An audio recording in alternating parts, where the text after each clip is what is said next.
In this superpowered, supercharged episode of Zavvi Talks, we're going to be talking about our top 10 MCU villains. Celebrate the launch of Ant-Man and the Wasp: Quantumania, and the new big bad on the Marvel block, Kang the Conqueror. Are you ready, Angus? I am so ready. Let's go.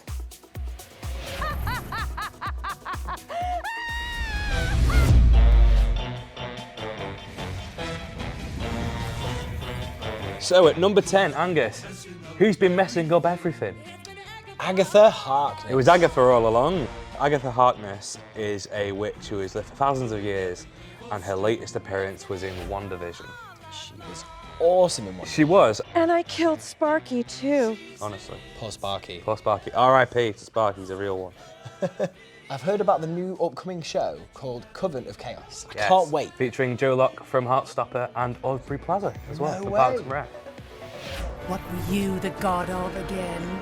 Number 9, Lodge. Number 9 is Hela, and what a villain she was. Fine. Appeared in Thor Ragnarok, sadly for only one film, inspired by the actual Norse mythology goddess called Hel. It's such an amazing story. I love that. I mean, she's so powerful, she broke Mjolnir. Man, the opener, when she literally caught Mjolnir, who else did that? Played by the wonderful, the incredible Cate Blanchett. Go see Tar. I'm sure it's great. There you go. Are you planning to stop me all by yourself? At number 8, we have Wen Wu from Shang-Chi and the Ten Rings. Should have been the 8 ring, surely. It should have been. So this villain for me was one of the best in the MCU. Not because it was such a sad story, because it was his father. Yeah, but it's also, a personal story though, It was isn't it? so personal, because it was portrayed by Tony Leung, and he is such a cool actor. He's very charismatic He's in the role. amazing in the role. I'm not afraid of you. Yes, you are. He is also the real Mandarin. No, not no, he's Trevor. not. It's Trevor. He'll always be the Mandarin to me. Don't hurt the face, I'm an actor. Love you, Ben Kingsley. Come on, Zavvi Talks. Can you do your Trevor impression? I can't now. I can't either. Quiet, lapdog. 7. Hello, my dear. It's Green Goblin in at 7. Norman's on sabbatical, honey. The hell? Norman Osborn, played by the wacky and wonderful and wild Willem Dafoe. We saw him in Spider-Man in 2002, and he was in small appearances in Spider-Man 2 and 3. And then he made his big reappearance on the silver screen in the MCU in Spider-Man No Way Home. And he was insane in it. And instead of his classic Green Goblin suit that we see in those Raimi movies, he's actually more comic accurate. I'd say this time he's got the purple hood, he's got those accents of purple on him. I think for me, the highlight of that film was definitely the final battle between him and Spider-Man. It was just amazing. The scenery, the action, he was brilliant, and he looked psychotic. I'm the king now. In at 6, it's only Eric Killmonger from Black Panther. The man, the myth, the legend, portrayed by Michael B. Jordan, one of the most beautiful men alive. I agree. And to be honest, he played one of the best villains in the MCU. He was a really complicated villain He was. because his actions were right. He just went about it in the complete wrong way. He did die at the end of Black Panther.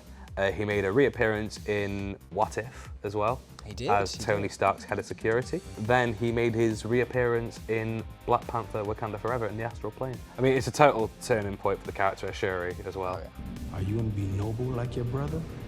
Or take care of business? Surely you can't be serious. Don't call me Shuri. Oh, Airplane, classic film. This is my bargain, you muley quim. in at 5 is the one and only Loki. The trickster god himself, played by Tom Hiddleston. Oh, and what a villain he is. I'm gonna stop with that. I don't think he's a villain. I think he's a perfect anti-hero. I have been falling for 30 minutes. I mean, you could argue that he was a villain and turned into an anti-hero. Was, There you go. yeah, under the influence of the Mind Stone. Indeed. And So, who's the real villain here? The Infinity Stones or Loki himself? You decide. But he was great in the MCU, and he was even better in the TV series Loki. Can't wait for season 2 to come out, but I need to go into the future, like Kang the Conqueror would, on his time chair. I mean, the big question is, who's the better couple, really? Loki and Sylvie, or Wanda and Vision? You really need to grow up.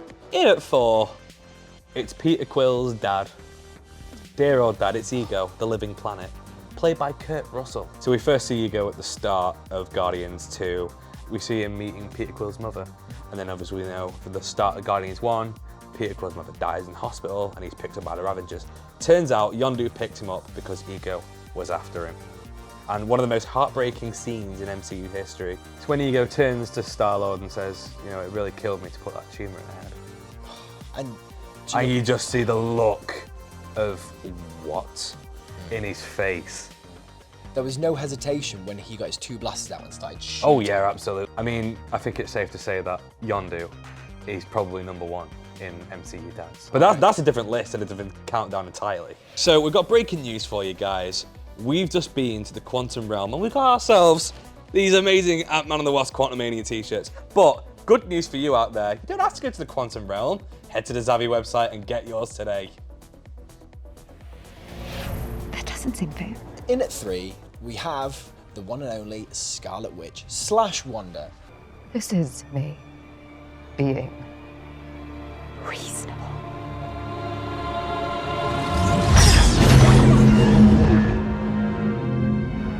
Portrayed by Elizabeth Olsen, I personally think is one of the greatest TV villains ever. She is amazing. And I'm a little bit of a stan, to be honest. You love her so much. Are you in the Westview Hex? I am, Yeah. and I'm staying in there. No, it's totally fine. It's justifiable. But she was brilliant, you know. She started off as sort of a villain, manipulated in Age of Ultron. Further along the way, we see her in the Avengers, and then again, turning into a villain in Multiverse of Madness. And I think she was at her peak in Multiverse of Madness. Yeah, I agree. She was definitely the best thing in the film, I would say. Oh, Obviously, Patrick Stewart, Professor X. I mean, for me, Come on, that was the best part. possibly was, but I think the mirror scene in Multiverse of Madness. Oh, it's good. It was terrifying. It was the only thing that scared me in the MCU. That's Sam Raimi for you. He knows how to make good horror. He does. Give you about a 50-50 chance. You're pretty awkward. So in it too, it's my personal favourite Yeah. Marvel comic book villain who's made his way into the MCU. It's Mysterio. So in the comics, Quentin Beck is a disgraced SFX artist. And in the MCU, they kind of translate that a little bit better. Insane, pompous, narcissistic, camp. It's just all you could ask for. He's all you could ask for a villain. Yeah. And the way that he manipulates Peter Parker. See, that wasn't so hard. Somebody get this stupid costume off me! Wasn't that hard. Brilliant, loved it. It's so pantomime Yeah. camp villain. I didn't really know much about Mysterio Okay. until Far From Home.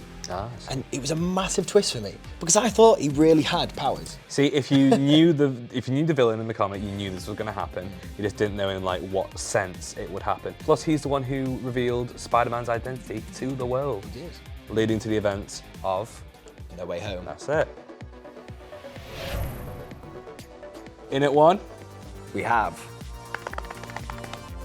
the big bad Thanos. The big purple man himself. Yeah, I think this is quite an obvious choice. Yeah, I think everybody would be saying this. Yeah, he was just such a villain. It was built up for years. It And- was since the first Avengers movie, I believe. Exactly. And you know, in some sense, he was right. He just did it the wrong way, like we said before. You think wiping out half the universe is all right? Possibly. Guys, don't give me the Infinity Gauntlet. And that is our top 10 list, with #1 being Thanos. Could Kang conquer our list next? Oh, good joke, I like that. Oh. So, do you agree with our list, or do you disagree? Do you have a list that's better than ours? Let us know in the comments below. And that is another episode of Zavvi Talks. Right, see you next time.